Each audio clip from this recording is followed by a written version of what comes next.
Sono Irene Martini, referente della misura 11 Agricoltura biologica nella sezione regionale agroambiente del Dipartimento Agricoltura e Sviluppo Rurale della Regione del Veneto. La misura 11 Agricoltura biologica si propone di far fronte ai fabbisogni ambientali del territorio attraverso metodi di coltivazione che mantengono la fertilità naturale dei suoli ed attuano la difesa fitoiatrica senza l'ausilio di prodotti di sintesi chimica. In quest'ottica è proposto il sostegno sia all'introduzione che al mantenimento dell'agricoltura biologica su tutta la superficie aziendale, nel rispetto dei regolamenti comunitari in tema di produzioni biologiche.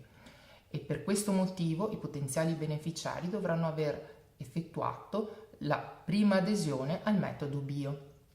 Gli impegni per i beneficiari sono l'attuazione di coltivazione attraverso rotazioni colturali mirate, concimi prodotti per l'utilizzo nel metodo bio, le sementi prodotti biologicamente e l'attuazione della difesa delle colture attraverso varietà resistenti e nemici naturali.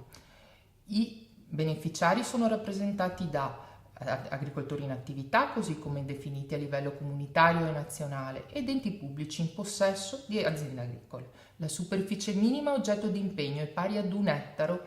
L'impegno è quinquennale e va confermato entro il 15 maggio di ogni anno. Il livello di pagamento può risultare interessante ed è suddiviso a seconda delle tipologie colturali: vite, fruttiferi, seminativi, prato stabile, pascolo, orticole e novità rispetto alla passata programmazione le colture in serra, per le quali è stato definito uno specifico pagamento che ne riconosce l'impegno operativo.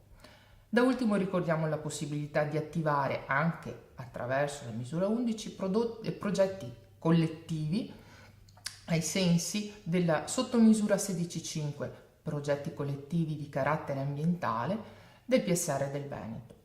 I potenziali beneficiari potranno trovare tutte le informazioni necessarie all'attivazione della misura 11 nella guida del PSR presente nel sito web e nel portale Piave della Regione del Veneto.